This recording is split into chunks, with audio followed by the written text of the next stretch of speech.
Okay, and we're off. All right. So the first section of an any percent run for Metroid Prime is the frigate, which also happens to be one of the most reset-heavy parts of the run for people going for PB attempts.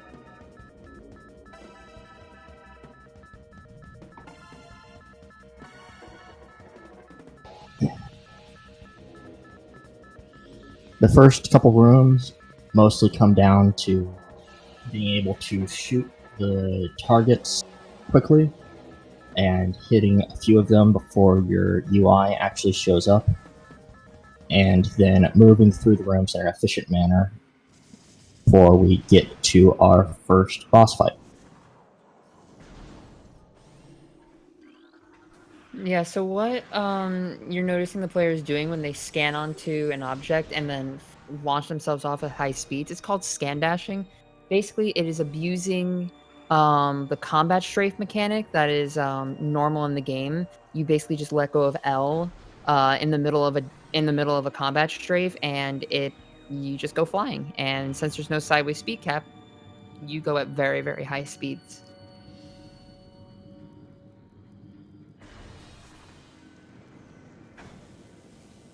You'll also notice that when not doing scan dashes to get through rooms, the runners will have a crosshair in the middle of their screens when they're walking, and then that'll disappear when they're jumping. Those two mechanics are known as L walking and L jumping, and the reason that they're doing it is that you move at a slightly higher speed when walking while holding L compared to walking when not holding L. And Okay, if you so jump go ahead. And if you jump while holding L, normally during a jump, you lose height, or you lose some speed at around during the first part of the jump. But if you hold L during the first part of the jump and then release it, you don't lose the speed, and you gain some additional speed, letting you jump farther.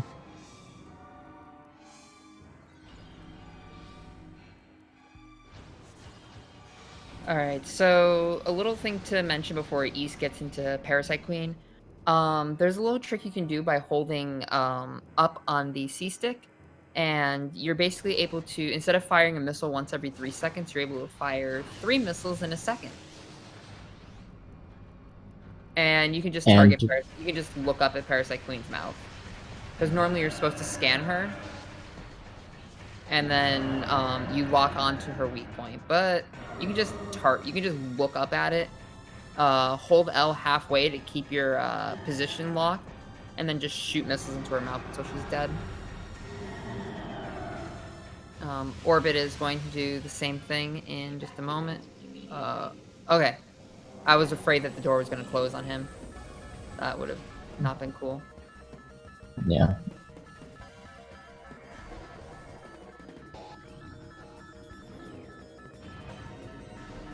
Now it's time to see what method of escape is going to be used.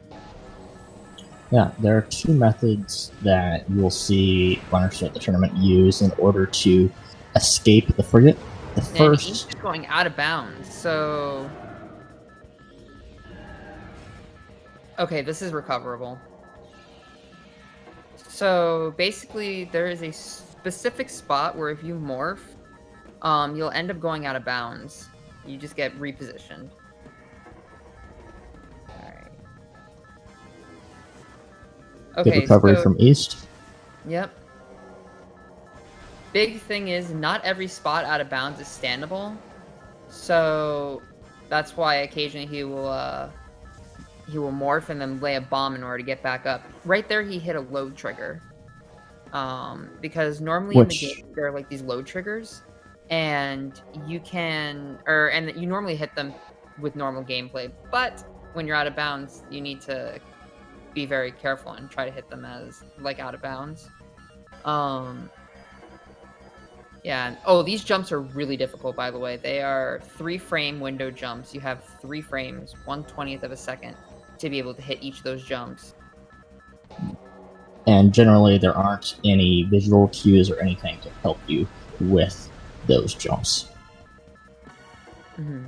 And yeah, every time East lands on a door and it goes to the next room, he does what's called a transition. So you'll be hearing the term transition a few times throughout the run. Nice. Ooh. Ooh, Oh. that's not good. Oh. Oh yeah. He's done.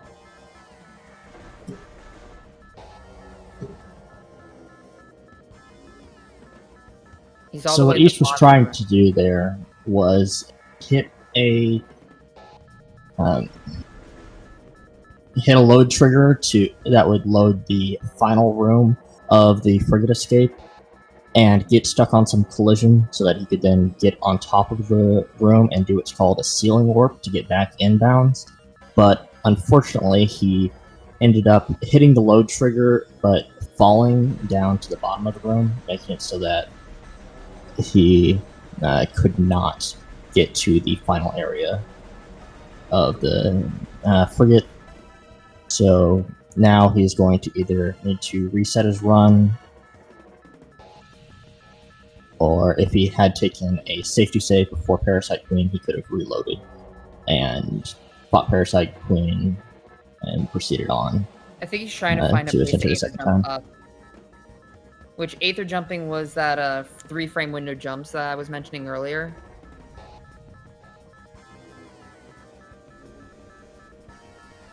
Yeah, normally this saves a lot of time, but due to this massive fall, he basically has to wait for... Okay, so every room is surrounded by a bounding box, and outside that bounding box, instead of moving up... Oh, whoa, OrbiT. Yikes. Don't scare me, dude. Okay, thankfully, this restores its health to full. Surprisingly, she gets hit against the wall, and boom. Loses all of her items, but gets healed, which is always nice. But anyway, so basically what happens is East has to wait for the game to push himself up, or because basically when you're outside the bounding box, the game just pushes you up pixel by pixel. And if you fall, there's like force that pushes you underneath. So yeah, let's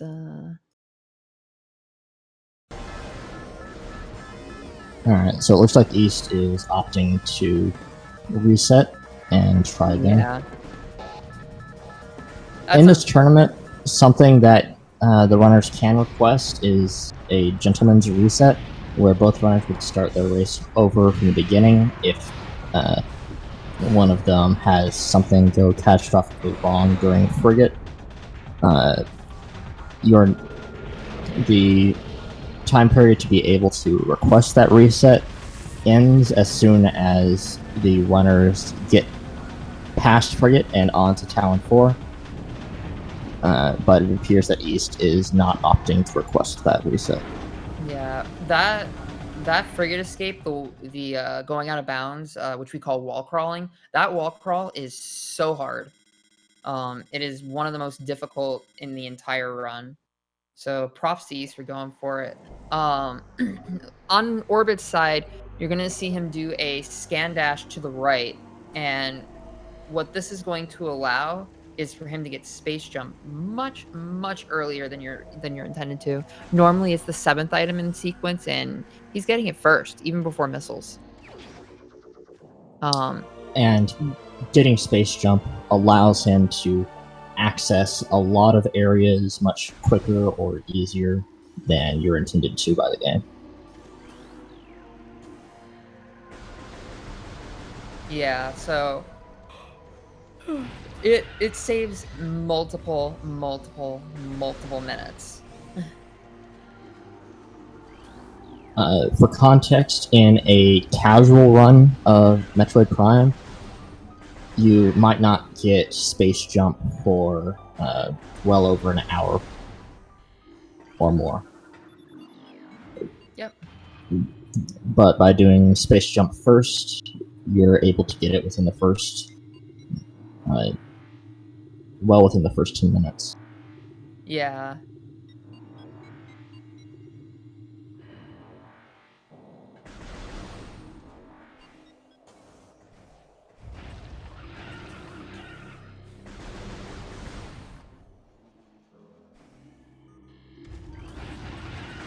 All right, so right here, you can just double jump up this half pipe, and there is a missile expansion in a small little cavity inside the right side of the half pipe. And then grabbing this energy tank, which is good because you don't want to die. Grabbing that missile expansion saves you from having to go through several rooms and skip what's called the Hive Mecha, or the Hive Mech, which is where you would normally receive your first missiles in the game past frigate.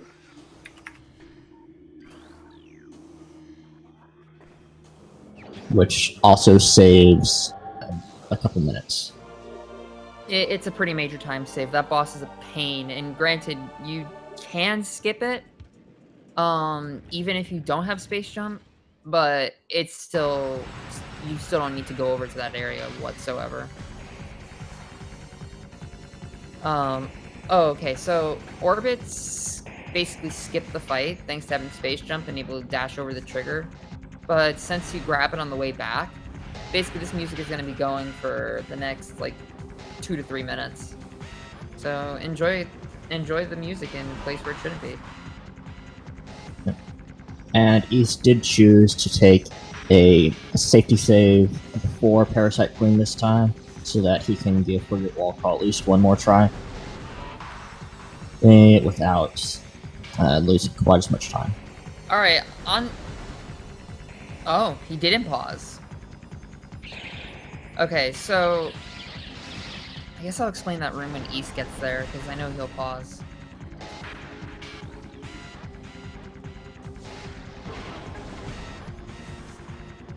So yeah, basically the idea that Orbit's at next is to collect Charge Beam. Alright,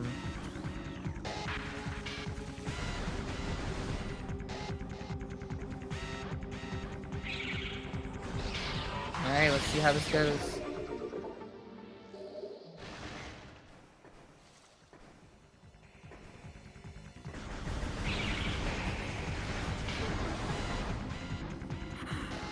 Wow, that was sketchy on the east side. Yeah. Because when on the side of the room that East got stuck against and then bombed to get up, if you happen to fall there, you can fall all the way down the elevator shaft that you would just come up, and from there it's basically impossible to recover.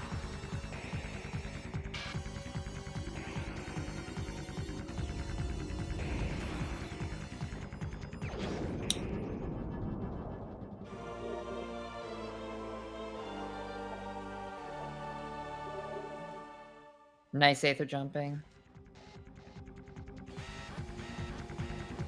Good.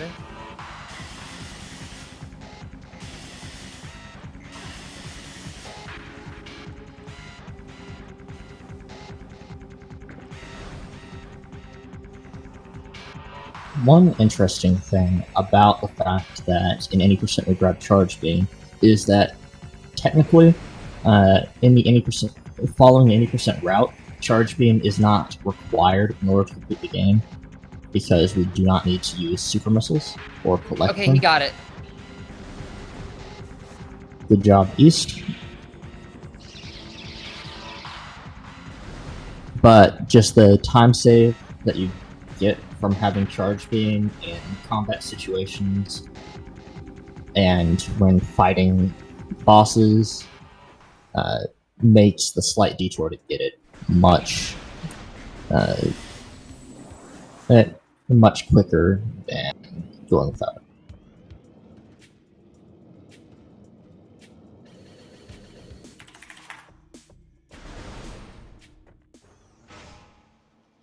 Yeah, Dante just mentioned that the wall crawl is one of the most difficult tricks in the game, and that is too true. It's so hard. Okay, so OrbiT is currently fighting the mini boss that's required in order to get It's the called morph ball Incinerator boss. Drone. Yes. Though by the community, it's usually referred to as Zoid, which is the name of one of the head engineers for Metroid Prime, who designed both the Incinerator Drone and a certain morph ball maze later in the game, both of which are some of the more RNG heavy portions of the game. Yeah, so basically what's happening is that spot, or basically Incinerator Drone's weak spot, will pop up every 15 to 25 seconds on phases 2 through 4, and every 8 to 13 seconds on the first phase. So it can be very, very random. You can lose up to 30 seconds on this, like, easily.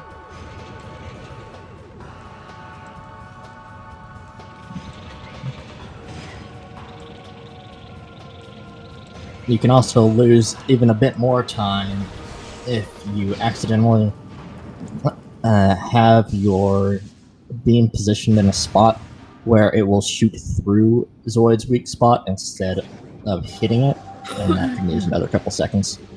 As long as as long as you're just like you're not angled in any way, you're going to hit it. And the thing is, what is not random is the way that the button pops up. It's always going to pop up on the same side for each phase, no matter what.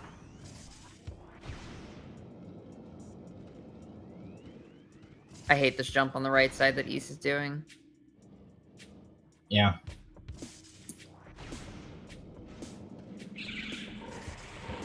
East is choosing to jump a bit more to the right as a starting point than is necessary, which does make it a bit harder because the hitbox for that pillar is way too large, and if you make contact with it, it steals most of your speed. Yeah.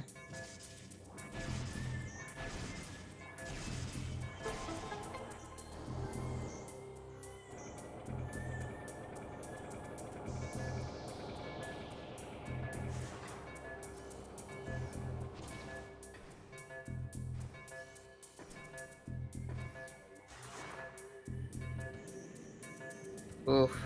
I hate when that happens. You dash, you hit the door, you morph, and then realize you didn't hit the door. And you don't have bombs.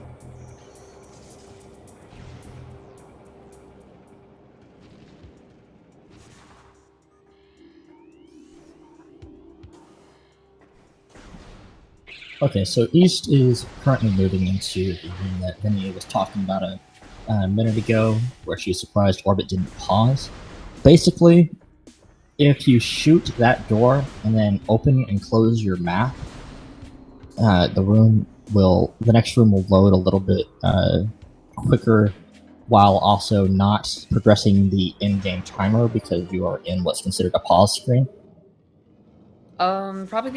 Okay, so actually, the room is already loaded, but the thing with that room is that the door won't open unless every adjacent room has been loaded.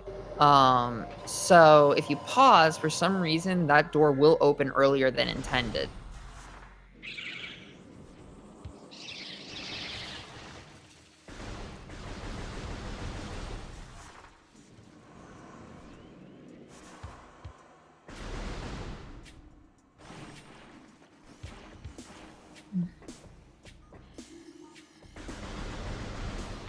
Okay, OrbiT is opting to scan the different runic symbols around the room in order to open a gate at the very top of the room that leads to Flagra, which is the boss holding the Varia suit, an item that protects Samus from taking damage from superheated environments.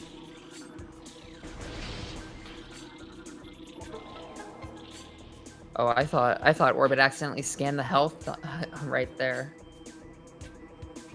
Yeah, it did look like it for a second.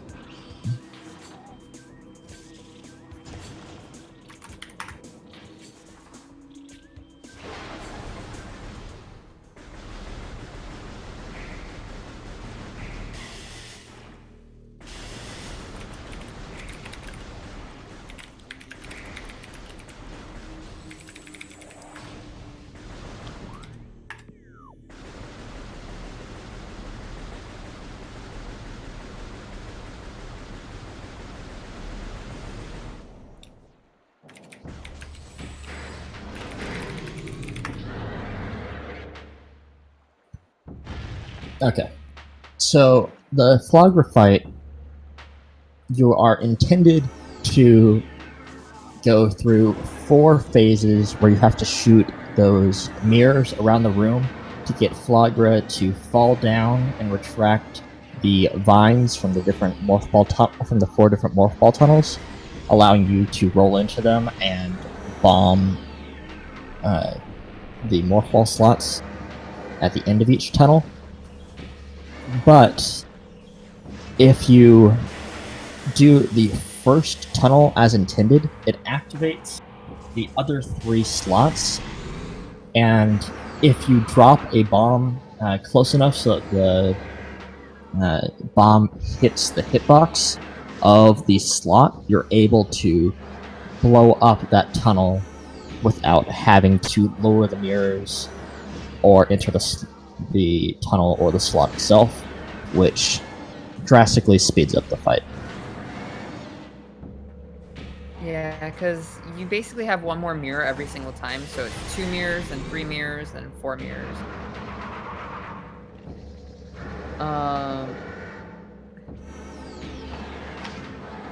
So yeah, this method saves a lot of time. Fun fact that you can actually, if you have a power bomb, you can lay a power bomb and it'll work as well. You can also kill Flagra with the Wave Buster, which is a fun quirk that will not be shown off during any percent runs. You need 255. You need like 250 missiles, I think. So you basically need to get 100% of the game's missiles in order to do it. And get Weight Buster. All which without is Mario. Not very practical. No. It's possible, but it's not practical. Outside of a randomizer situation. Yeah, like outside of a randomizer, it's totally possible. That could be a good meme run.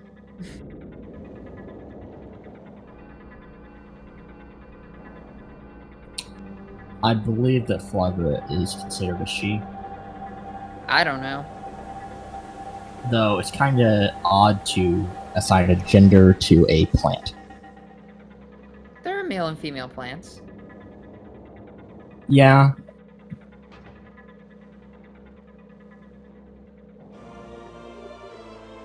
Ooh. Though when we don't have 2 of the same plant, it is difficult to actually determine which it is, and I don't think it's mentioned in the lore. Why are we even going there? Let's just keep seeing what's going on. All right, so OrbiT is preparing for a really fun trick called Early Wild. So basically, in this next room, there is a trigger when you drop down. That changes the room with Flagra in it to instead have Chozo Ghost. So he hit it, and now what he's doing is he's holding up left on the control stick and doing an infinite bomb jump up, which hopefully, boom, unmorphs and lands. Which that is a huge run killer for new players.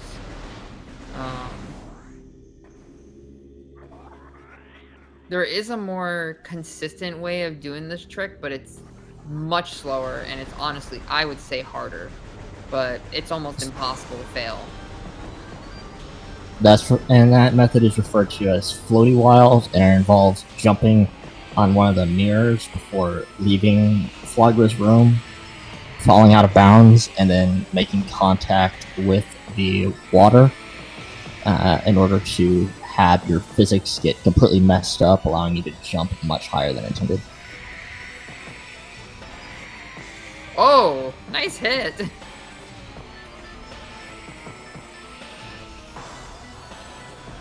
The Chozo Ghost fight is one of the more frustrating combat encounters during an 80% run, because while it is possible to stun lock the ghosts and allow you to combo them to death, sometimes your shots will just seem to go through them for very little reason, and the timing for the stun lock is reasonably tight.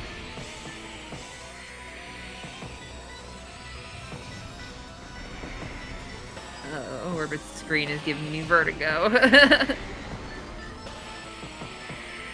No, Vertigo's a runner. Oh, okay. Okay, I got it. I got it now. You might have noticed that East didn't fight Flagra in quite the same way that Orbit did. He was doing some more dashes in order to get to the Morph Ball slots faster than just moving to them and jumping beside them like Orbit was. It does save a good handful of seconds over Orbit's method, but it is noticeably more difficult because it involves bending those dashes in a somewhat uncomfortable way, especially for newer runners.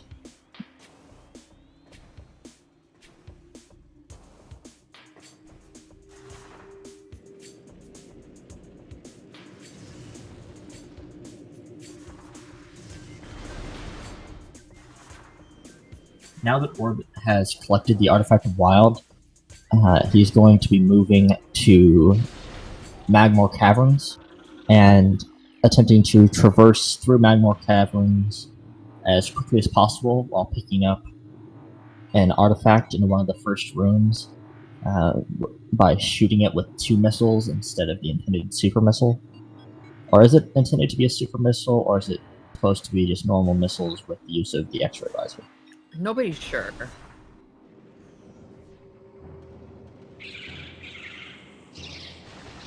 I think Zoid said it was intended to be a super missile, but that was something that was not caught, like, whatsoever. If I remember that Skype call correctly when I was, so basically, about 6 years ago, there was an AGDQ run, and the developer was actually on Skype. So it was pretty cool.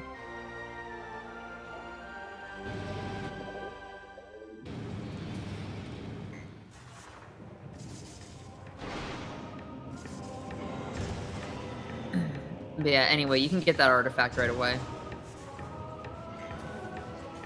And getting that artifact in that method allows the runners to not have to pass through this part of Magmor Caverns again for the entire rest of the run.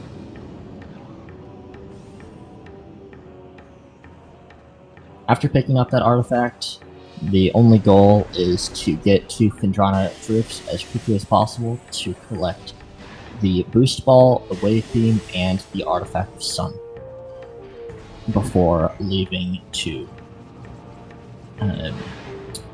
collect a few more items, including a early Power Bomb expansion, the Ice Beam, the Chosen Roots. Okay, so yeah, what Orbit's doing here is just a faster way of going through Monitor Station. He is wisely choosing to pick up the race tank. He's doing it now. This energy tank is one of the last energy tanks that's removed from run. So basically, when you learning the game, there's a total of 6 energy tanks, and you basically can remove 3 of them. That one up top only loses 8 seconds. It's the last one you ever want to get rid of.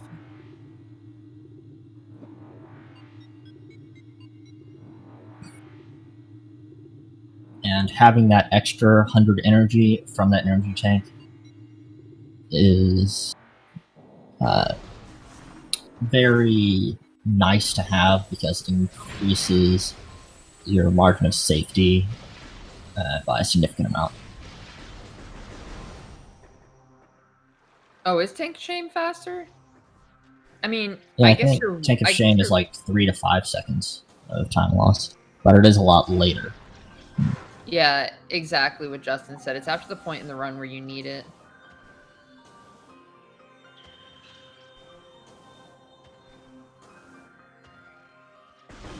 Though, to be fair, a lot of newer runners would find the Tank of Shame very useful in phase on mines, because if you aren't doing some of the more optimal strats, you're going to be taking a lot more damage. Yeah. Oh, by the way, Tank of Shame is in Farfandrana, which we'll see later on.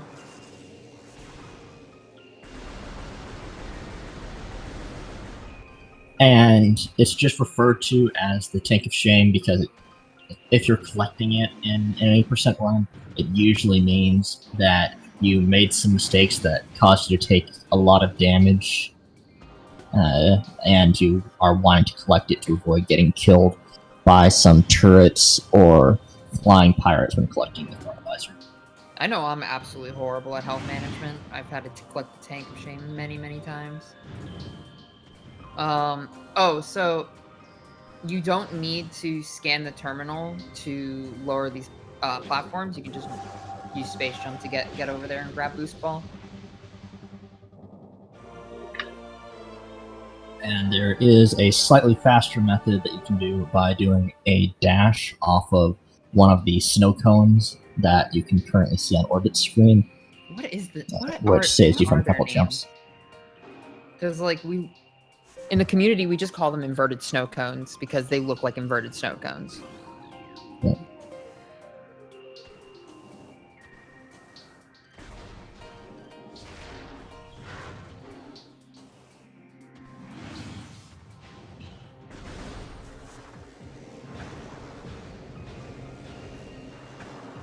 Okay, so based on Pan's comment, it's probably Crystallite. Oh, Crystallite, yeah. After collecting Boost Ball,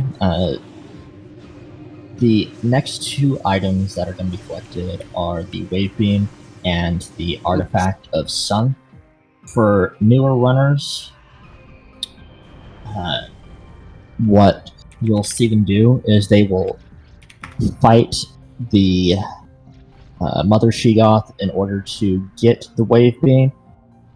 But for more experienced runners, what you're going to see them do is go out of bounds in Phendrana shorelines and do an infinite speed in order to collect both the Wave Beam and the Artifact of Sun simultaneously, which saves about 40 seconds over optimally doing the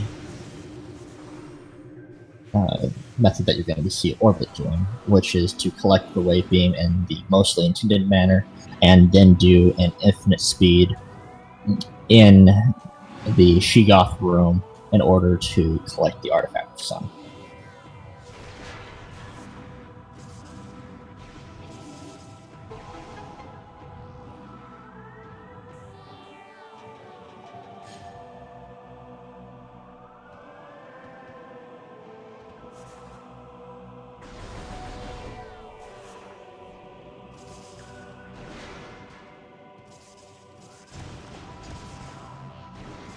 Ah, not quite.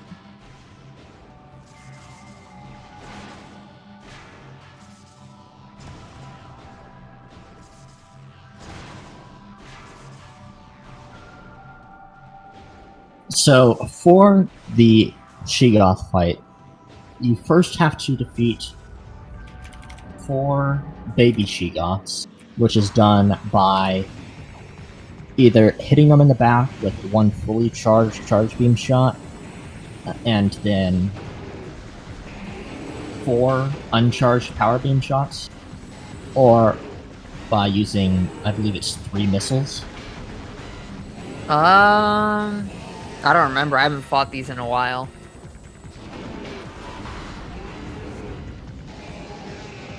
Then, once all 4 of those baby Sheegoths have been killed, the Mother Sheegoth breaks through the wall, and what you want to do is roll straight under her, drop 3 bombs, and then while she's stunned, you fire missiles into her shoulder. And if done properly, it takes about 5 missiles to kill her. OrbiT had a little bit of trouble there, but he still got the kill off pretty quickly. Meanwhile, East is going out of bounds in shoreline, like I mentioned earlier, and he is going to be force loading this tunnel by shooting the door and going beside of it. Then he is going to unload shorelines to prevent a crash by doing the same thing while transitioned into the tunnel, which causes the shorelines to become unloaded. Yeah, He the then force reason loads why ice. the reason why you have to do that is because if too many rooms are loaded at once, the game will crash. Ooh, nice. That jump that he just did, landing it right away, is both a little tricky and a little bit frightening because if you don't go about that properly, you will fall down. Oh no. All right. Okay, I think he's fine. Yeah. What he did. Yep. Oh, I hate when this happens. Hold forward, dude. Okay, there we go. Nice. Okay. Yeah, getting back in bounds by boosting into the wall and then unmorphing does a slightly uh, odd ceiling warp style thing that can be a bit finicky. Oh, hey, look, both of them are holding a direction. So I guess, okay, I'll explain this trick. So basically what's happening is both of them are having their speed is rotating exponentially. And once it reaches past a certain point, the game no longer calculates the speed in normal numbers. It calculates it in a value called NAN, or not a number. And you'll notice this, like, once it's good, like, you'll notice that the shell comes off, like what you see on OrbiT screen. And what OrbiT is going to do is boost here to grab the artifact sun. So there's the artifact sun. And then what you'll be see And East doing in just a second is as soon as the shell of his Morphball disappears, he's going to boost twice, and that'll collect both the Wave Beam and the Artifact of Sun. Though you'll only see the pop-up for the Wave Beam. it also activates the cutscene that starts the Sheegoth fight. Fun fact. But it doesn't lock the Wave Beam door, which is very important. Thankfully. In order to get infinite speed, Here's the there missile expansion. are free missile expansion for OrbiT. There's a missile expansion hidden behind a bit of ice. Oh yeah, the wave door doesn't lock. Yeah.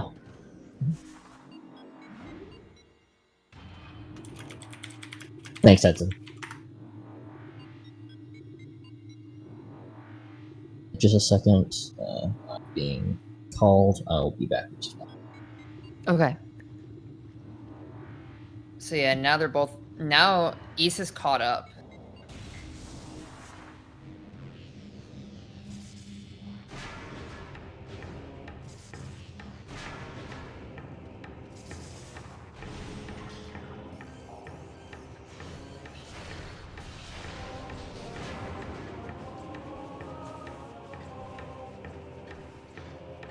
All right, so this normally requires using Boost Ball, but that's slow. So what OrbiT's doing here is dashing off a puffer. Oh, East managed to get it successfully.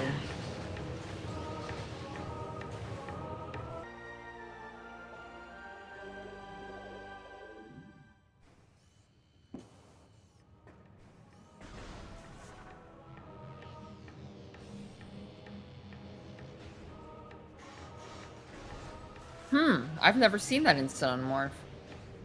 So basically, if the camera is obstructing Samus when you unmorph, the unmorph animation will be instant. It just won't happen. So Samus will unmorph instantly.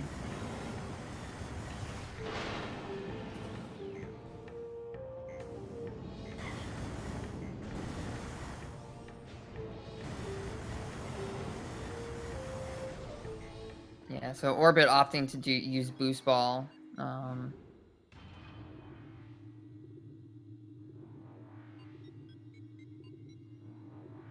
to get to this next room.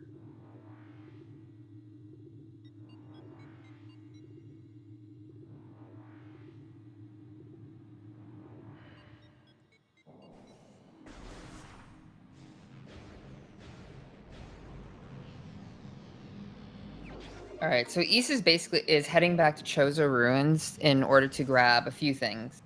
A few artifacts, which, just as a reminder, you need you need all 12 artifacts scattered throughout the world, in order to unlock the final bosses and beat the game. So he's getting Artifact of Life Giver. He's going to grab a Power Bomb in Chozo, and also get Ice Beam.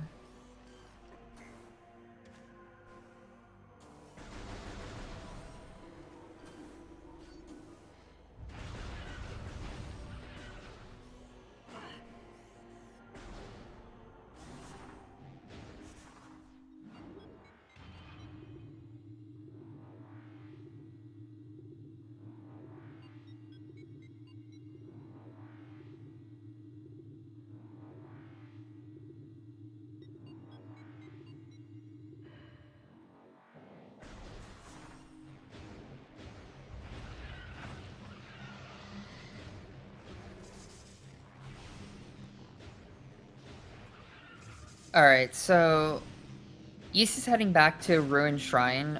There's a door above where you get Morph Ball, and you normally need Boost Ball, Weight Beam, and Spider Ball.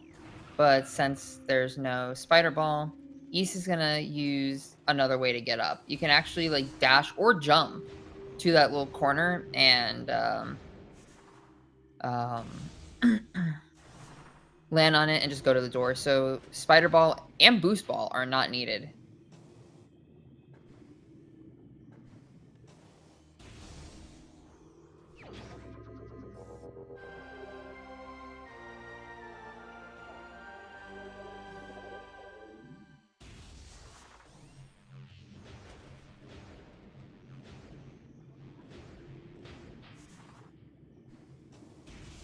Nice recovery from East.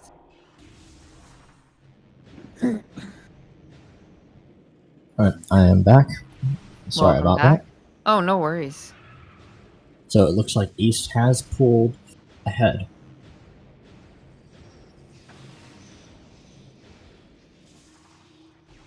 Looks like OrbiT's taking a save right now.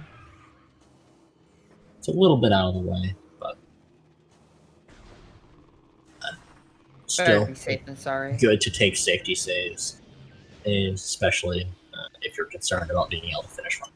Ooh, that was an instant morph. Wow. Alright, so what East is about to do is the same thing that he did not that long ago.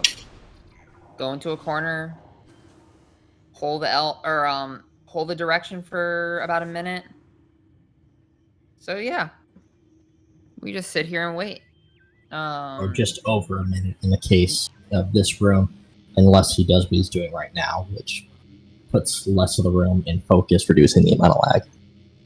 Yeah, so the reason this takes longer is because there is lag due to the lava. And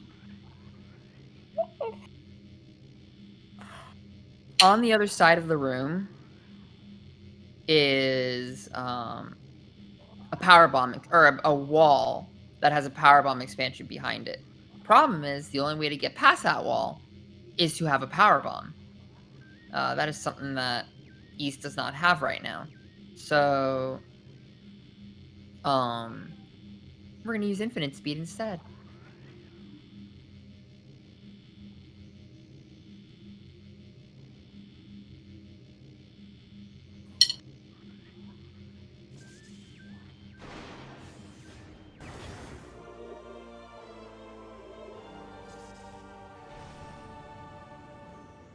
And by getting that power bomb, it allows East to be able to collect the X-ray visor directly after collecting Ice Beam, instead of having to do it later in the game. Oh, I forgot. we forgot to mention how you can get life giver without gravity. There's a little trick where if you hold L while jumping up against a slope, you can gain that speed, that forward speed you can actually gain as extra height. Which does allow for to get up to some areas where you're normally not supposed to.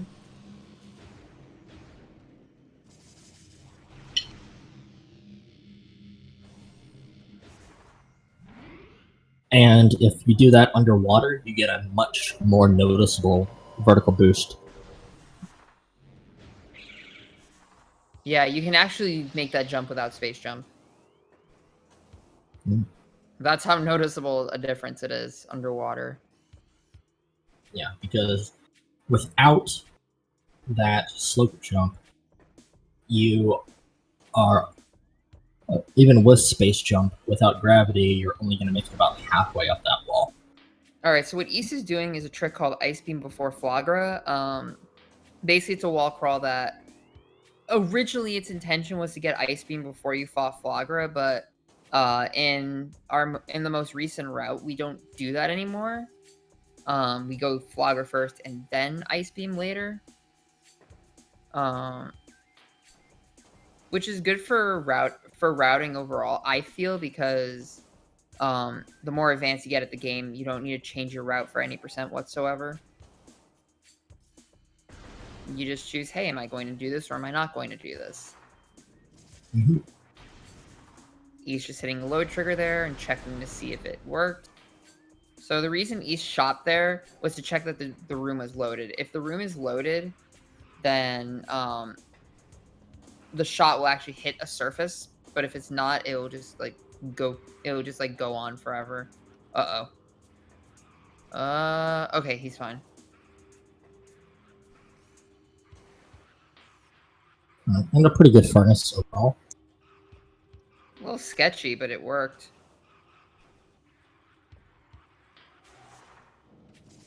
Yeah, so again, East is dropping at certain spots or jumping to other places that don't make much sense just by looking at it in order to hit load triggers for the next room.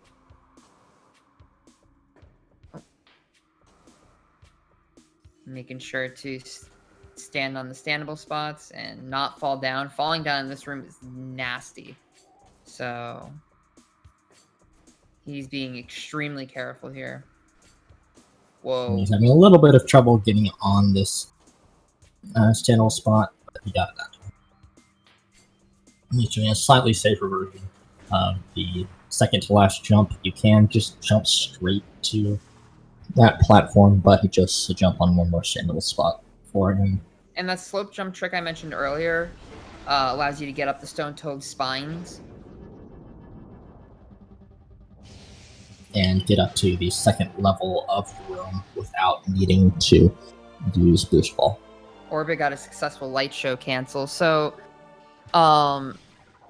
basically what East did this as well, but what OrbiT was doing was using or unmorphing to get rid of infinite speed and then using a fixed camera to be able to morph back, because normally if you unmorph after infinite speed, you can't morph back. It just will not work because the camera is just all sorts of messed up.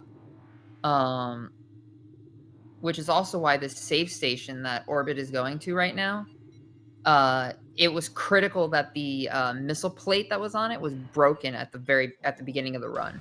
If that wasn't the case, he would have had to go all the way back to the elevator that leads down to Talon 4. Would have been a massive, massive, massive time loss. Not a fun situation to be in.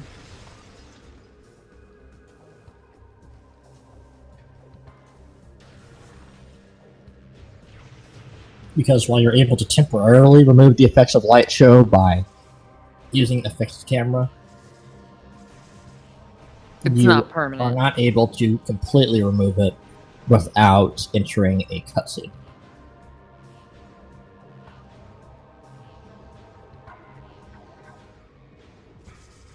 East avoiding getting life growth tunneled. Firmly regarded as the worst room in the game. Oh, and I jinxed him.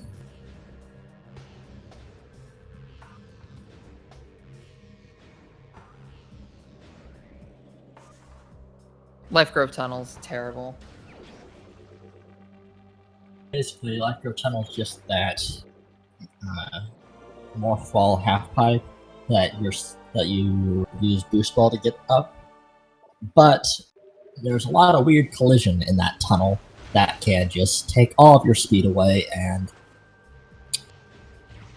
just really ruin your day.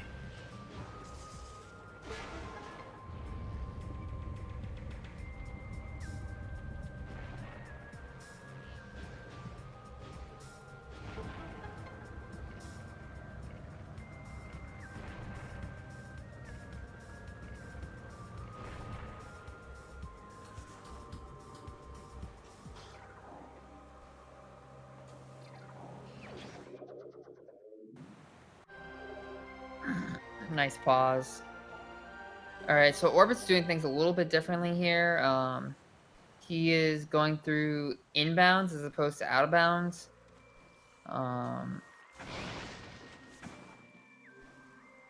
So one big thing is that OrbiT will be fighting the Chozo Ghost that's in this room. Out of bounds, there's a way to skip it, but inbounds, there's no way. And normally you need Spider Ball to get up to that bomb slot, but you can just jump on a peg and it will and you can just jump up to the final platform where the slot is, allowing you to activate the beam locked slots on the opposite side of the room. Yeah.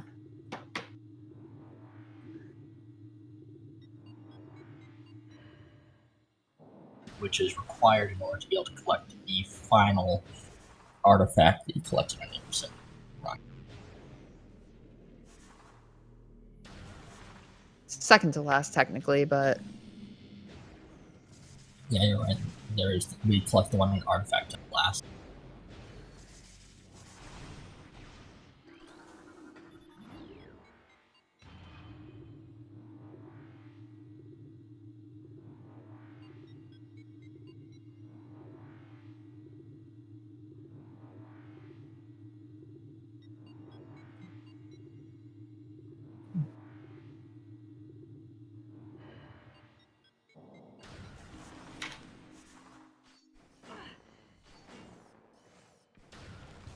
Its next objective is to traverse through Alan to get to Magmore.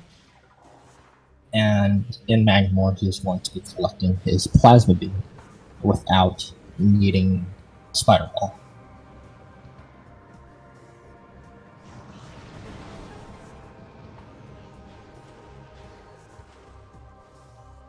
no Spider Ball and no Grapple Beam. Which, by the way, if you want to try any of this stuff or any of these tricks at home, I mean, now it's a perfect time during quarantine.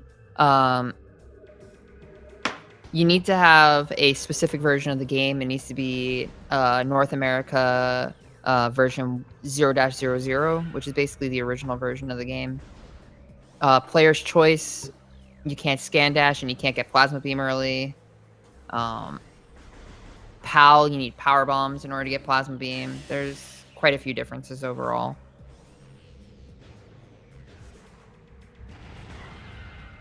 Yeah, and you can easily find 0-00 copies off of eBay. Just request any sellers to send you a picture of a little ring on the bottom side of the disc that will allow you to see if it's 0-00 or 0-02.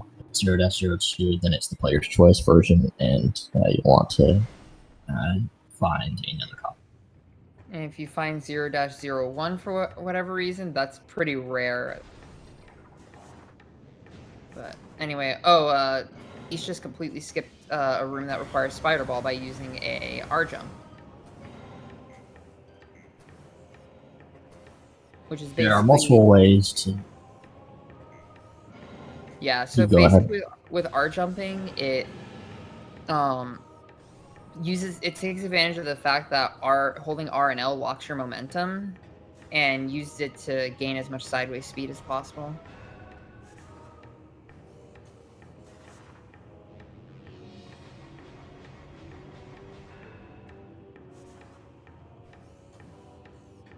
At the very top of this row, he's also going to be going for another R jump to avoid having to go along the wall and jump on a few settable spots in order to get up to the ice beam door that leads to.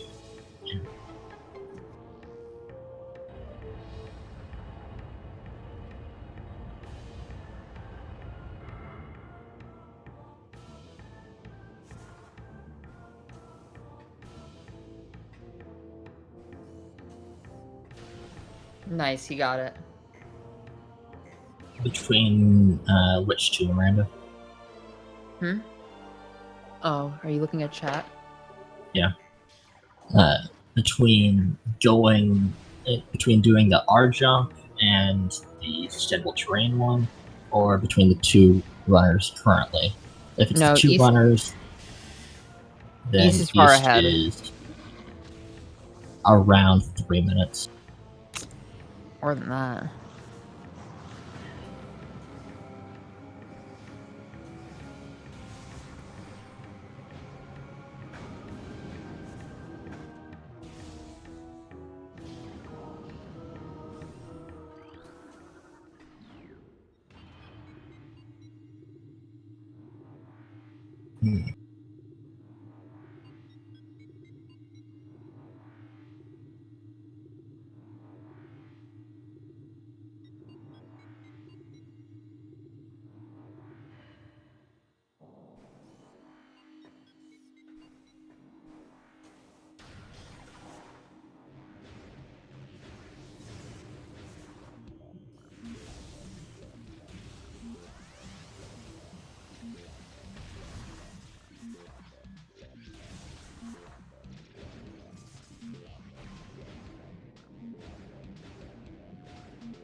So right now, East is heading to a room called Vindrana's Edge, which you're normally required to have grapple beam to climb up, but by using this branch that East is currently standing on, you're able to do a slope jump up to these platforms, completely skipping the grapple beam requirement and allowing you to collect the artifact right here.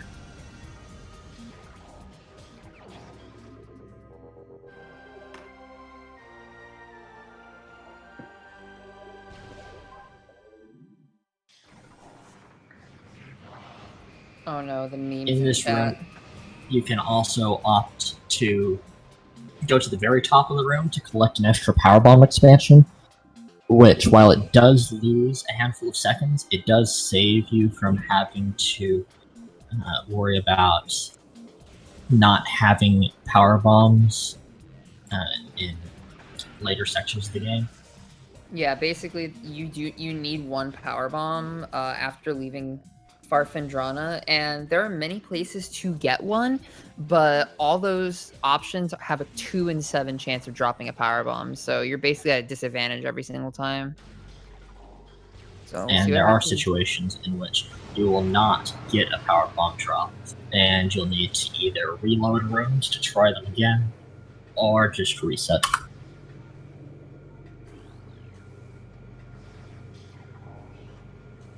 Or do a wall crawling workstation. Ew.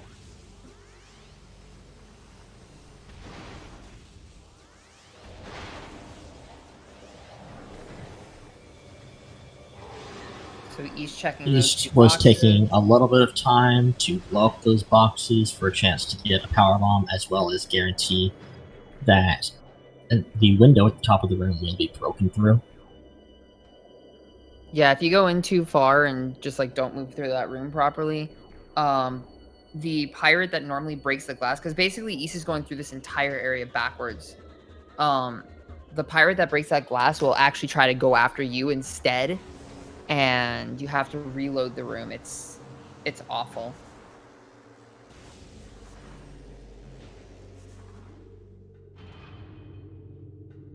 And it can be kind of difficult to tell if you have waited long enough to actually work properly. East still doesn't have a power bomb. Yeah. Oh, and what East is doing is avoiding having to use plasma beam through a window, and it's just hitting the spot under hitting the spot to drop the tower. I am not that And you're cognizant able to right do that now. just by jumping with a good bit of height and directly next to the wall there, and you're just able to shoot over the top of the force field. They could have prevented that by just making them a little bit taller, but as it is, it does save us from having to go around. East is now farming for a power bomb drop because he desperately needs one, and he got one. There it is. Didn't lose way too much health. Yeah, you didn't lose as much time as I was hoping, or as I was expecting. Not As hoping. you were hoping. I was hoping.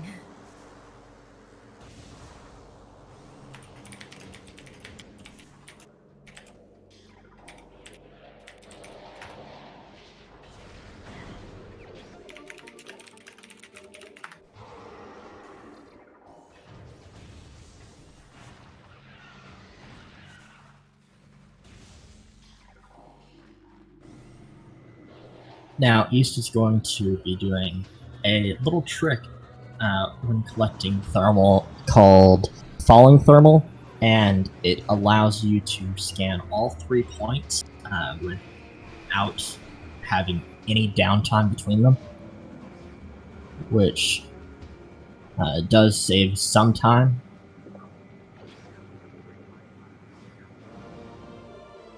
And also just looks really cool.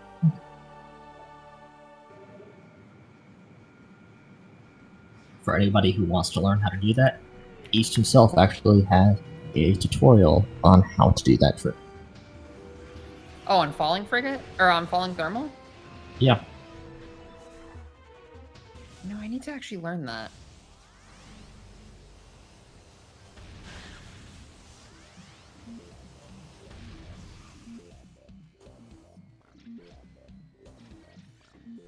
$55 and I don't do falling thermal.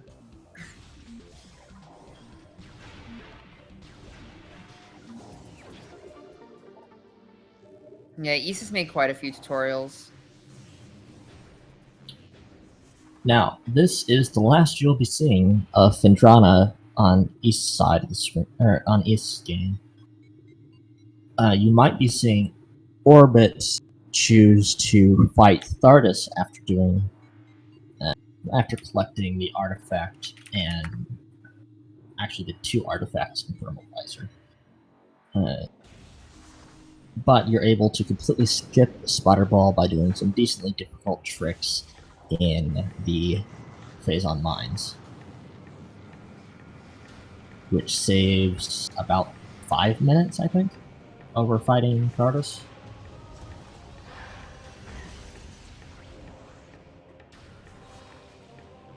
I think so.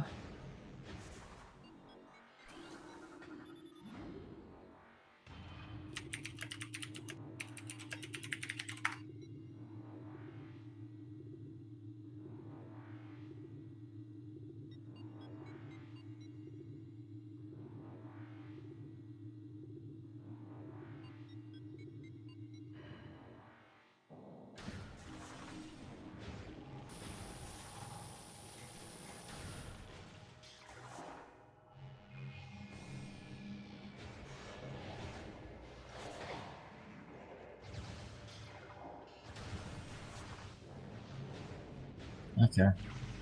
Is a human optimal or a Taz optimal, Edson? What are we talking about? Human. Human optimal. It's like 3 minutes. It's a huge time save.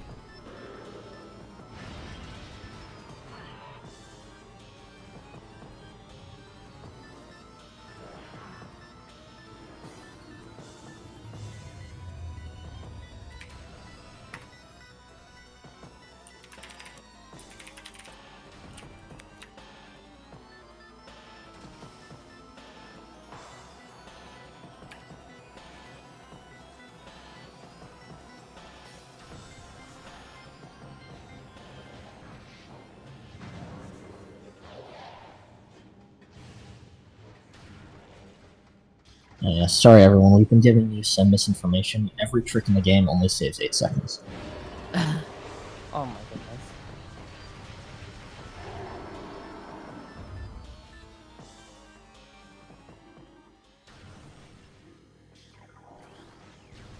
Tier East is going to be making use of the X-ray visor to be able to kill the invisible security drone much easier. Yeah.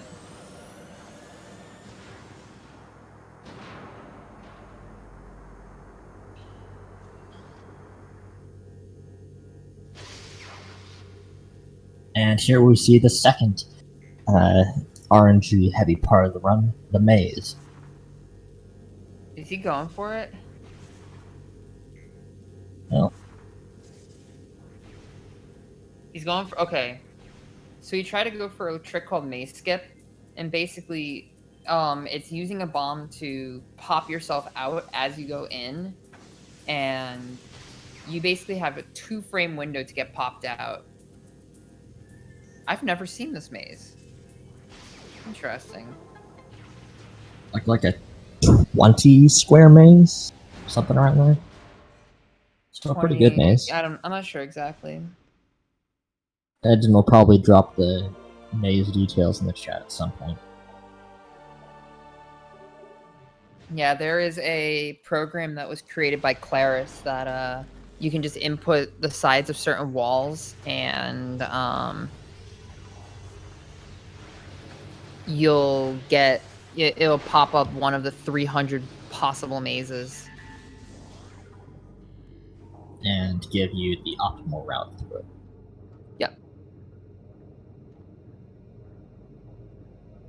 And those mazes vary vastly in how long the optimal path is. Yeah, it's basically 15 to 55 squares, odd numbers only, not counting 53.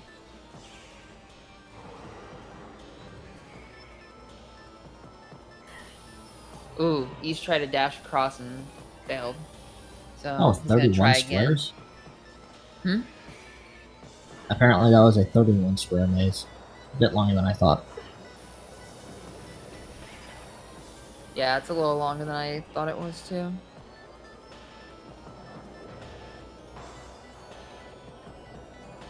Come on, Edson, stop being so slow.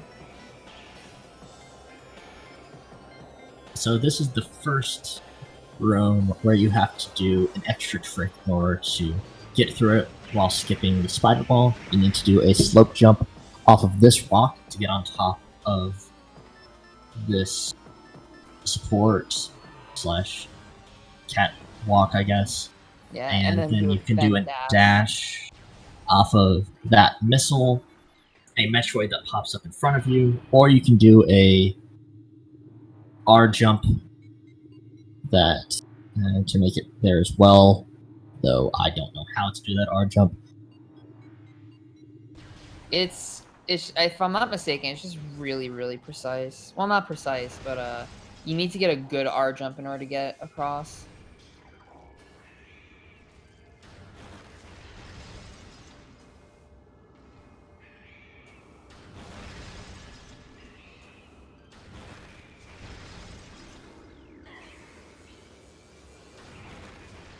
East getting Hunter Metroided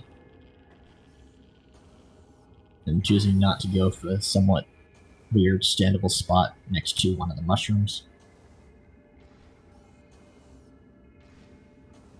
This is a terrible room.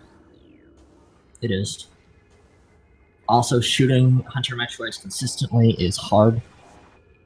Yeah, it's not It's not fun. Because you can only really hit them during a certain part of their animation, because otherwise their lock-on point will not line up with where they actually are.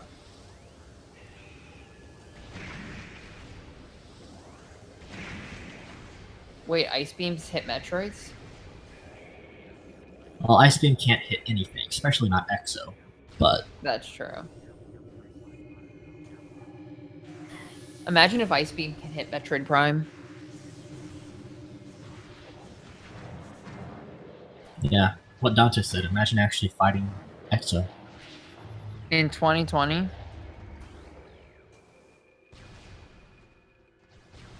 He appears to be opting for a safety save here. Probably a good idea. Next fight, if it doesn't go well, can be... Yeah. Can be interesting. Yeah, because the Omega Pirate fight,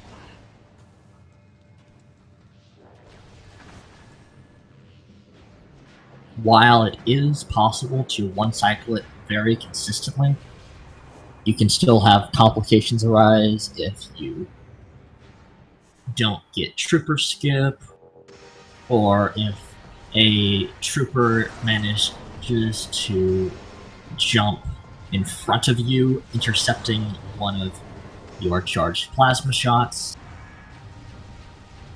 There's a variety of ways it can go wrong and lose you that one cycle.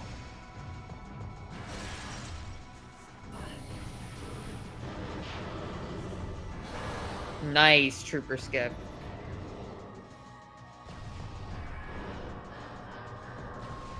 Basically, the way that Trooper Skip works is that if you lay a power bomb under Omega Pirate's chin just as he's starting to look up, he will not spawn any beam troopers, which keep them out of your way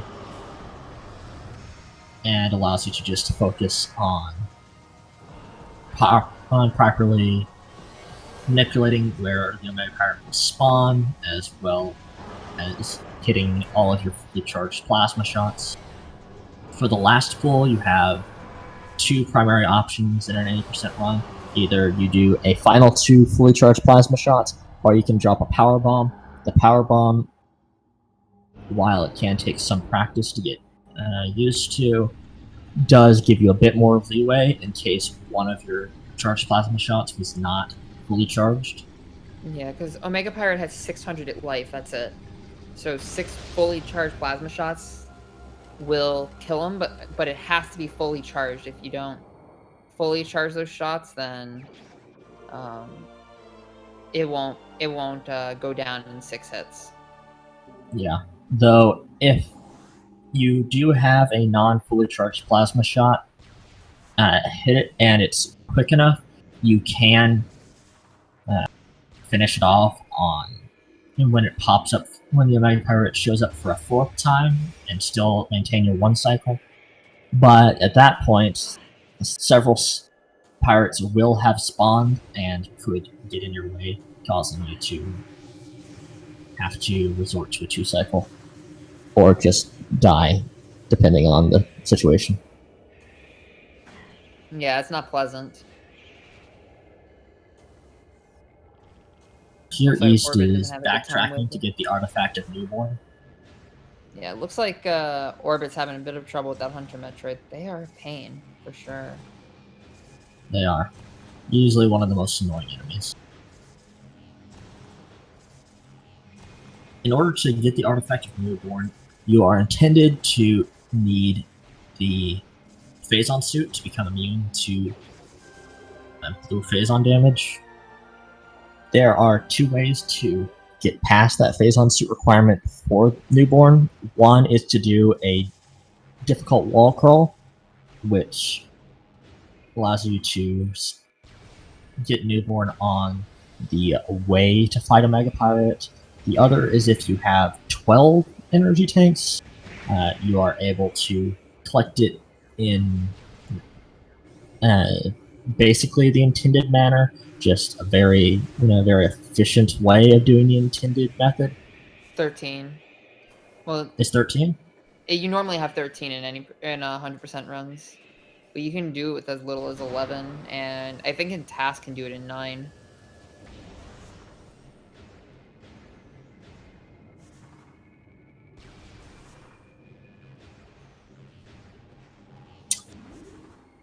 And with the out of bounds method, it saves around 50 seconds if done well.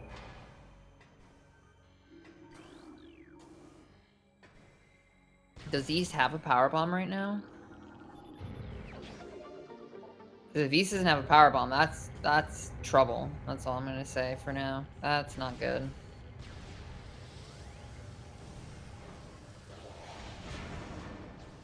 Oh no. Okay. Orbit's going to He is just that that came up unlocked. that came up in I think it was yesterday's race or the day before. But I don't know. I was The first I race was of the sketched, tournament, at the very yeah. least. I was sketched out when I saw that. I was like, Yeah, and it was Because Pyro. if Orbit grabbed thermal early, it would have been very bad because that pirate that we mentioned that breaks the glass would never break the glass. Because Ever. it wouldn't exist. Yep, he wouldn't be there anymore. So you would have to go all the way around Phendrana to get to the front side of it. And the best way to do that would be to fight Thardus, and yeah, it would lose many minutes. Now East is doing the second trick that you're required to do if you skip Spider Ball, and this is the first shaft of Spiderless Shafts. Yeah, so basically what East is doing here is first off killing some of the some of those guys. I forget what they're called again, but what he's going to do here is what's called a bomb space jump. And basically, if you unmorph and then jump within 21 frames of leaving the ground, you can get extra height off a jump because you get the initial bomb jump. And then You from also here, need to get an instant unmorph. yeah, the instant unmorph has to happen because it takes about a second to unmorph, which means you're off the ground for 60 frames.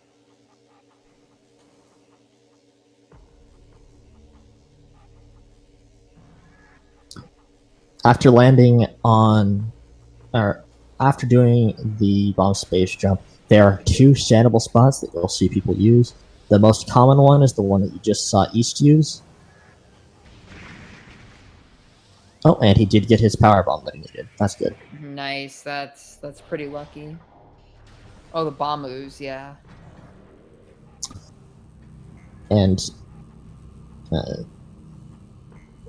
if you Nice. land on the spot that East did for the first BS, then there are a handful of different setups you'll see people use to land on a very thin standable spot along the side of the spider track.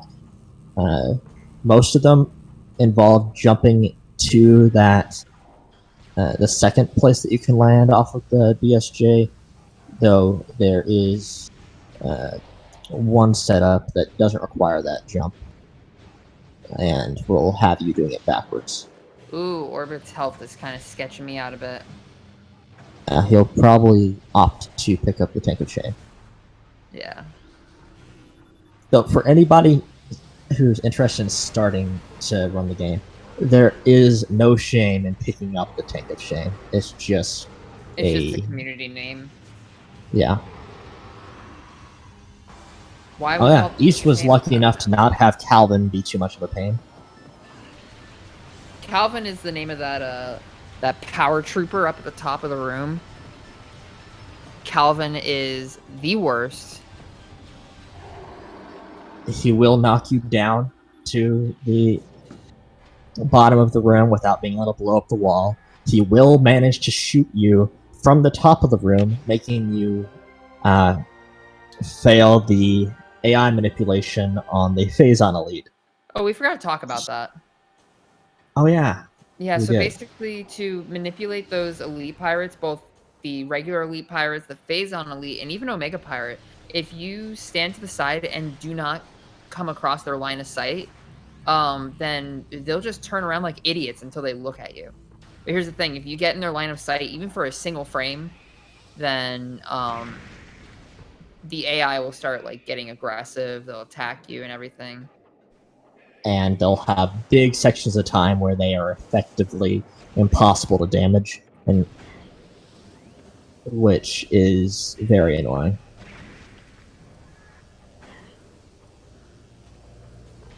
He's now climbing one of the most annoying rooms in the game. I hate this. Which involves doing using several salable terrain exploits. He got really lucky landing there. Wow, I did not know that that was there. In order to be able to get to the top of the room without needing to do the intended method of using spider ball, some bomb slots, and even a power bomb, or using the grapple beam, which is actually at the top of the room, to get to the final door. It's very easy to fall down the room. And the Metroids that you'll see flying around in the room can very easily get in your way and cause you to fall. Though, if you do it optimally, you don't actually need to kill any of the Metroids.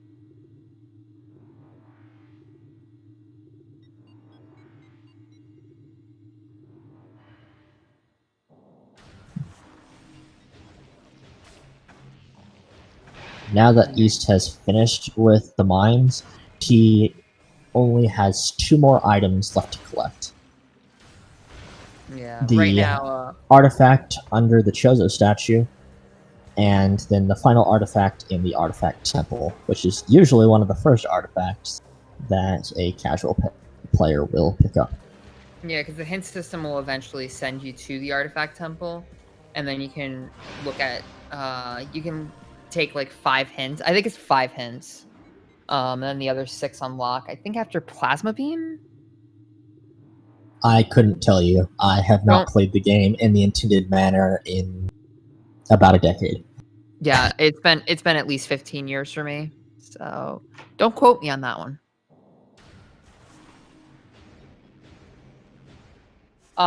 So anyway, OrbiT is fighting Thardus right now in order to collect Spider Ball. This will allow him to avoid some of those tricky segments that East had to do. And actually, speaking of tricky segments, what East is going to do here is skip a ghost fight that OrbiT had earlier. Ooh. Ah, he went a little too low and hit the trigger. But basically the idea is to get onto that to get onto the peg without hitting the trigger, activate, and then land on the peg like he did. Yeah, and while doing IBBF after Flagra does save a noticeable amount of time. Is it, what, like 30 seconds? I don't know exactly how much time. Okay, then it's 8 seconds. And more time RTA. If you don't get the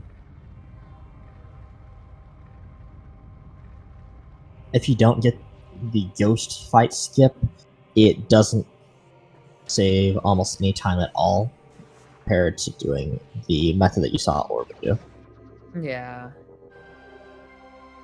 Which is why it is one of the later tricks that many runners will incorporate into their runs. Unless they're doing 100%, in which case you definitely want to be doing IBBF, and it's going to be actually before Flagra. Yeah, it saves the route saves multiple minutes.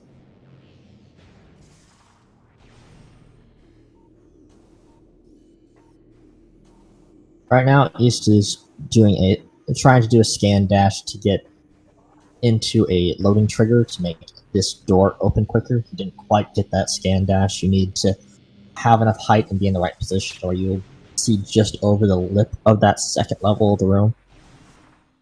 And That'll save about a second or two, I think. Yeah, it saves a very small amount of time, but it's still time saved.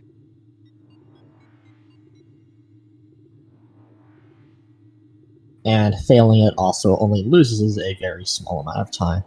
So it's a worthwhile thing to practice, and eventually it will be a good thing to be good at as you start getting into the sub-hour territory. Yeah. Oh, that is another thing that's important to mention. For the leaderboards, the game is timed using the in-game timer and not real time. So when we mentioned that runners have that sub-hour in-game time, there are not any runs that are sub-hour RTA that are done by humans, as far as I'm aware. I think the And closest we're at is like an hour and 10 or an hour and 9. I have to double check. yeah, and that difference is like compared to the very top runs. In-game time is a nearly 20-minute difference, and that's just cutscenes Yeah, it's and really depends other on small things. yeah, it really that depends on don't- how much you add to the run itself, because like e- every single wall crawl that you do besides early newborn saves real time, or saves more real time than it does in game time. Um He's so spilling out an F. all right, F in the chat. F in the chat.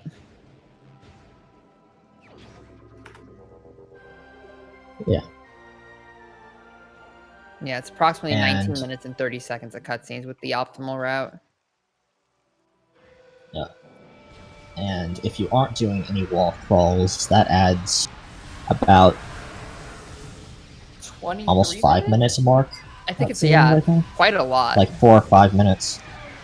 So if you see runners who have Oh, like let's see how East does here.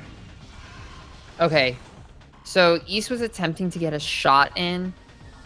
If you shoot Ridley on one specific frame, then this flyby stuff that he's doing right now won't happen. Ridley will instead dip under and then pop immediately back up, saving quite a bit of time. and allowing you to do a trick where you boost into Ridley's chest, and the boost ball does 50,000 damage per frame, and his first phase, where he has his wings, is vulnerable to boost ball for some reason. So it instantly ends the very slow flyby phase, saving you a substantial amount of time. If Ridley tries to charge, that shot is not easy.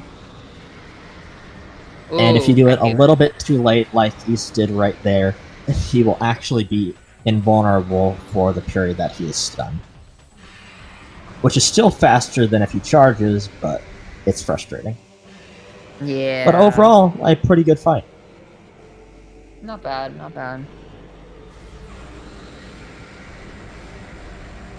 After attempting flyby skip, you also notice that East tried to boost at Ridley just during the fight, when he kind of clipped through the ground when flying by and dropping some bombs. If you are able to hit him with boost ball, it will end the phase, but you will have to watch a cutscene. It saves in-game time, but it does lose time RTA over not doing that boost. All right, so East is heading into the final area of the game, and who knows, we'll see what he decides to do. Because there are two ways of going about this. Oh, I think I know what he's doing. Okay, if he's taking the safety save, I think he's going to give at least one attempted exit skip. All right, well, let's see what he does before we start making comments.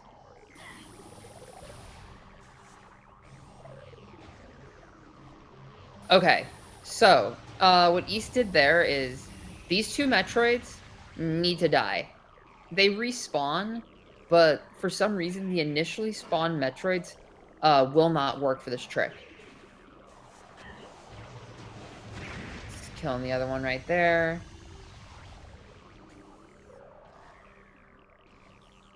And so East is going to do a little trick here by going into the next room, but not far enough to transition it.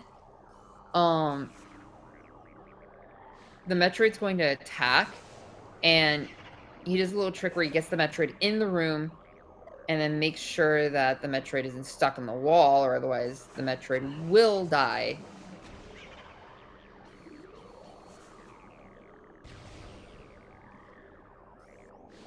And so what's going to happen here is East is trying to place the Metroid in a specific spot. There and is gonna try to get hit by the Metroid in order to get out of bounds. There is a tiny hole, um, on the side of the door, that's basically going to allow you to clip through. This was a trick discovered a couple years ago by a runner named Vertigo, and yeah, like that. So now And East is by out of doing bounds. this, you're able to skip the first phase of Metroid Prime called referred to Exo. as EXO. It is a pain of a fight. Yeah, including a very RNG heavy portion on the very end of that fight. Though that RNG can be somewhat negated with an AI manipulation. Now, it may seem that because East fell to the bottom of this room, he's going to be losing a lot of time. And while he is losing time compared to if he didn't fall, uh, as long as the rest of the wall crawl goes decently, he will still be saving time over most exo fights. This trick done optimally saves 2 minutes. And that's only Uh, in-game time. If you count real time, it's actually 2 minutes and 53 seconds. yeah, and even compared to a Taz exo fight, I'm pretty sure it's still like a minute and 30 at least. I don't know Which exactly. I've never timed the task because there's no reason to.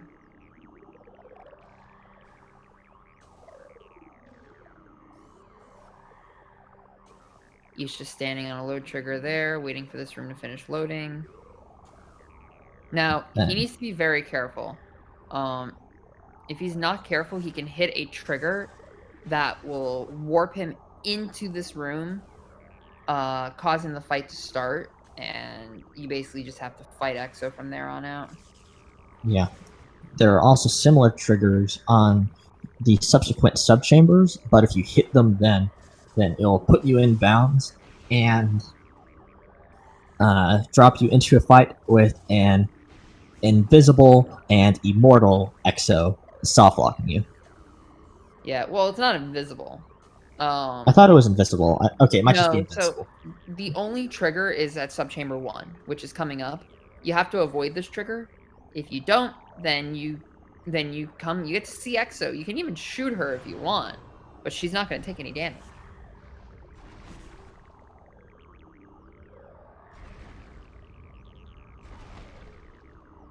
And basically, the rest of the sequence that East is doing is just him loading and transitioning to each of the subchambers in order to be able to continue to the next subchamber all the way through to subchamber 4, where he then is going to be attempting to enter the cutscene that leads you to the final essence fight. Yeah, and unfortunately, one of the things here that's a bit troublesome is if you try to morph and unmorph to reposition yourself, Samus will always unmorph in the direction of Exo, no matter what same subchamber you're on.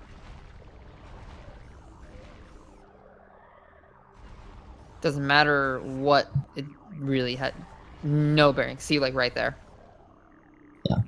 And as far as I'm aware, that's done as that was intended to be like a quality of life thing during the actual extra fight, because if you do the intended strat of morphing when it charges you, and then unmorphing, it'll make sure that you're actually facing Exo, allowing you to continue combat immediately instead of having to turn around, which is nice. But when Nice, doing you got this, it. it can be frustrating. And hey, a decently solid Exo skip, and it's not an easy trick by any means.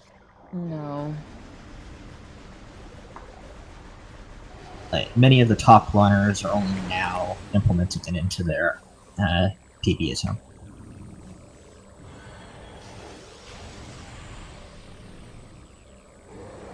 And because of its difficulty, even though it saves a massive amount of time, it is one of the later tricks that is recommended. Okay, so what's happening here is East is doing what's called an attack cancel. Basically, after 13, I think it's like 13 or 12 attacks, Essence will lay another pool. But you can just, like, the moment the attack starts, hit her with a phazon beam shot and just cancel it.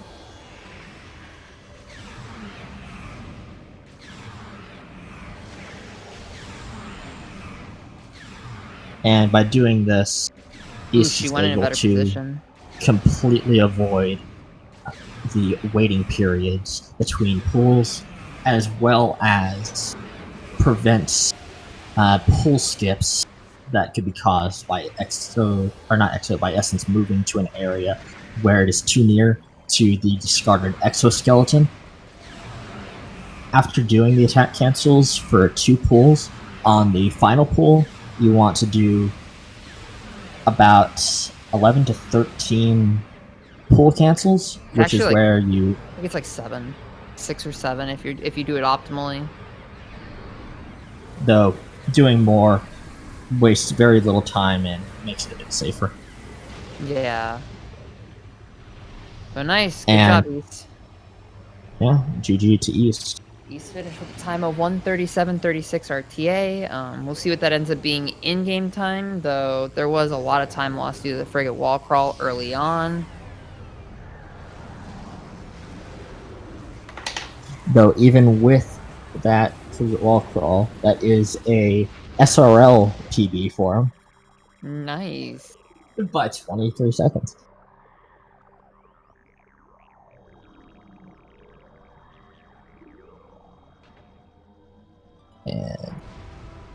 And we have marked East as done, so we should be getting him into the call for a interview momentarily. Nice. Okay, so you did switch to OrbiT's cool.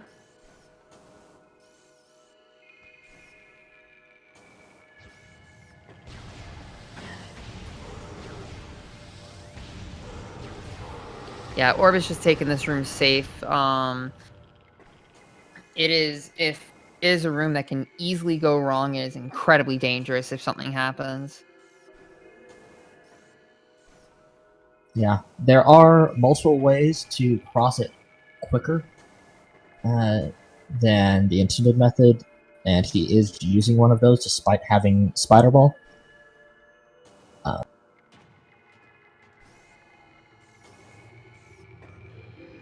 Nice, got across the gap. Normally you need grapple beam, but using the movement tech available, you can just avoid that.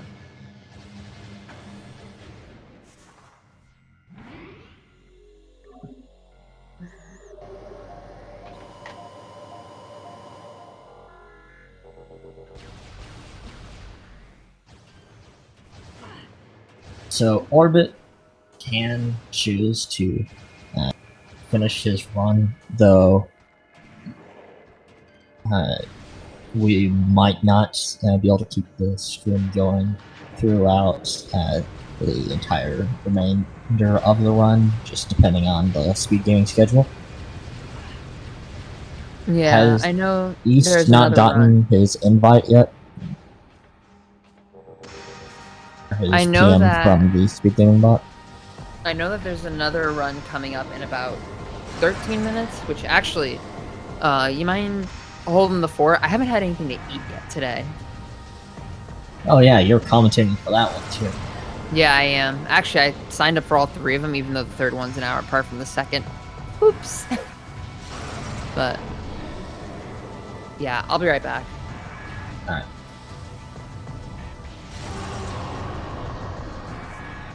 Oh, Pit Skis is rescheduled? Okay. And so is Dante's. Okay, so this is actually the last race of the day. Sorry for anybody who is looking forward to the late races. Yeah.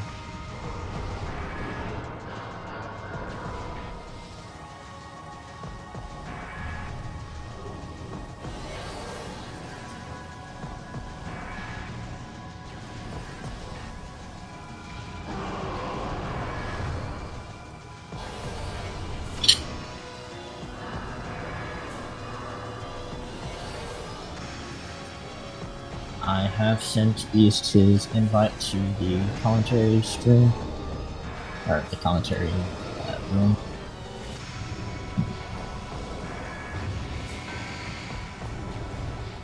And he has joined the setup channel. So you can see that... Oh, welcome East, how do you feel about that run?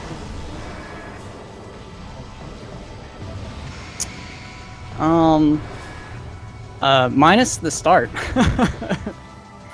Like after I reset, it went pretty good considering I haven't that's my first single segment run since my PB, I think, which was like 9 months ago. And that's also the first time I ever did exo skip in a single segment run. As much as I talk big about doing exo skip, I did it in my 21%, but I never did it in a single segment whole run before. Yeah, exo skip probably makes the final bosses a good bit easier than 21%. Yeah. Exo Yeah, was a skipping very exo, long fight without charging. Yeah, skipping exo was something I really wanted to learn in general, and when I was doing my 21% run, I was like, man, I have to do this. Of course, the wall crawl is pretty annoying, no space jump, I gotta say, but that just made it easier to learn with space jump. So all around, I'd say it was a good way to go about it. Unfortunately, OrbiT's having a lot of trouble with the Among Pirate fight. This is now his third phase, or his third cycle. Oof. Yeah, part of the reason I did well against Omega Pirate, I think, is just I had like 50 E tanks, and that just made me feel comfortable. It's a lot of times stress really gets to you. I just decided, since it was a race and I was feeling stressed, I was like, I'll just get every E tank that's like even slightly on the way, except for Vent Shaft, and yeah, that tends to help. At least it helped for me. Really, the biggest mistake that I noticed during your run was you had a bit of trouble getting the E-Tank at the very start of Chozo. Yeah, I was so mad. Oh man. Yeah. Oh my gosh. I missed it a bunch of times. I was like mashing A, so hopefully I was communicating that I was frustrated. But yeah, that was bad. Life Grove Tunnel. I don't know. Like, that was bad.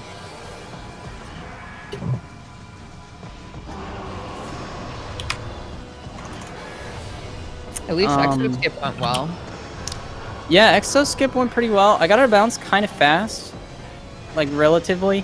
I think it was like 10 repositions or something to get out. I did fall like most of the way, or I did fall all the way down, which sucks. But I was gonna say you fell all the way down. Yeah, my percentage of falling all the way down is pretty low in practice, but of course, what does practice matter when you're doing a run? So yeah, it is what it is, I guess. What's practice? Practice. Practice. What is that? You may need practice, but I do not. Alright, so OrbiT has decided to end his run, so if he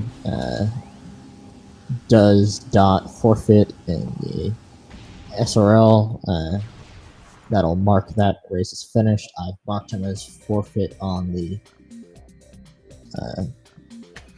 actual stream, and depending on if he I'll give the SpeedGaming bot a minute to try to send him the invite. If he doesn't, I'll just DM it to him.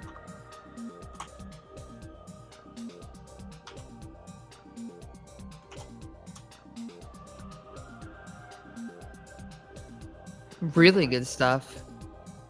Oh. Not everybody may know this, but OrbiT's been running for like 3 weeks.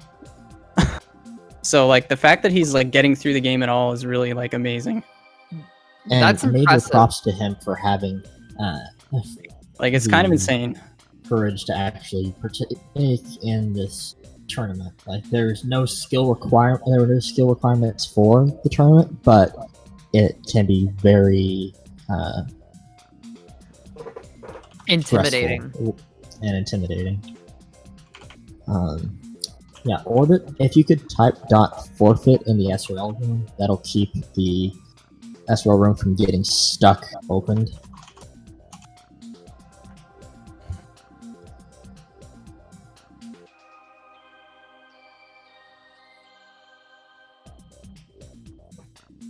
Okay, and I have sent you a invite to the interview room if you want an interview.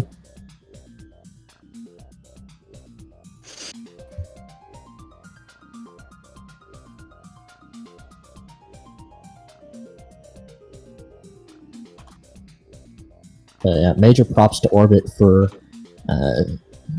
joining the tournament and for not letting points in which the run wasn't going great keep him from continuing on.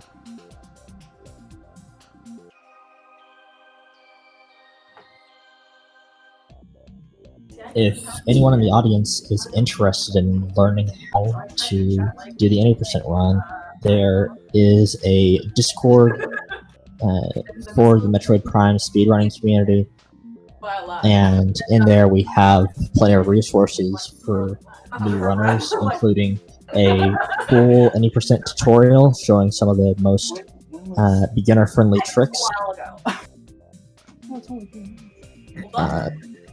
I also believe that both me and Vinme are currently working on updated 80% tutorials. You're working on one too? Yeah. Let's discuss. We should. Ooh, discuss. Pod. Yeah. Okay, 'cause I want OrbiT to know is what in the you're setup. doing with yours. So we know, maybe we can like collaborate and stuff. Yeah. Oh, was I supposed to join this before the run? Yeah. No. No, not before the This run. is for after. So, yeah, OrbiT, how do you feel about your run? I feel great, man. Honestly, at first I was doing so good. It would have PV'd if I kept going, for sure. Well, you can keep going afterwards. Nothing's stopping you. My dignity is stopping me. All you have to do is turn off your stream and unpause and keep going. You know, here's what we said. We actually like talked about this before you came on, but like we just gave you props for doing this because like I heard that you've been running this game for only 3 weeks. So yeah, Thank you. I'm pretty impressed. Yeah, I normally play Smash Bros. And during quarantine, I watched the GDQ with Justin, actually, and it inspired me to play, and the scene seemed so cool and inspiring that I immediately wanted to get in it. And then I guess I just was in the right place at the right time because I saw that tournament, and as soon as I entered, I started practicing. I didn't even beat the game before I entered the tournament. Oh, wow. Dude, sick. That's impressive. Thank you. Yeah, I learned a lot, for sure. So thank you guys for hosting, for sure. I really That's appreciate the success story that we want to hear. Some Yeah. good content. And Dante You just too. posted a Discord.me link for the speedrunning Discord. There's also the Metroid Prime Tournament Discord that has a link in that in the Metroid Prime speedrunning Discord if you are interested in participating in future tournaments. We're hoping to make these any percent tournaments a yearly thing, and quite possibly doing smaller tournaments throughout the year.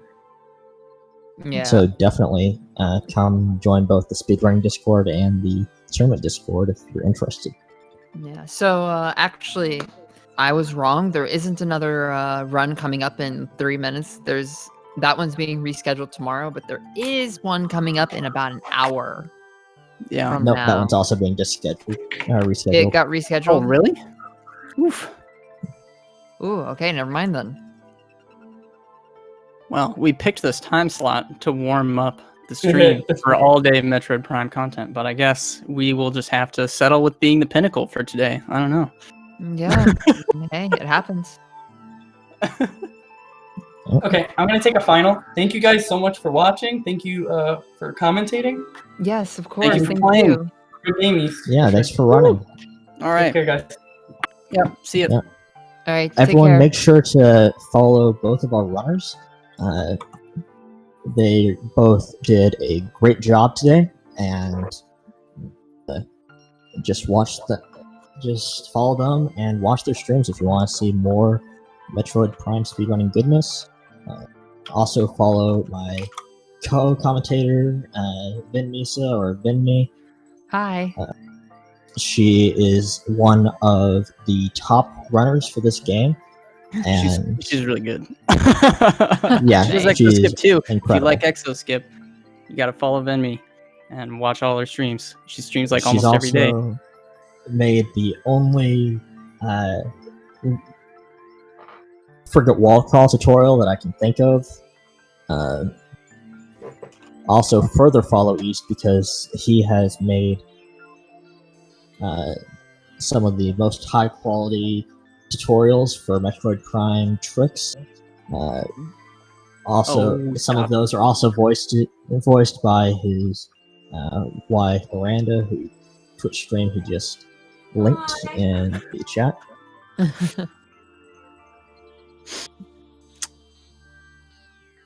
Make sure to continue watching the tournament as it continues over the coming weeks. There's going to be some really good content throughout this.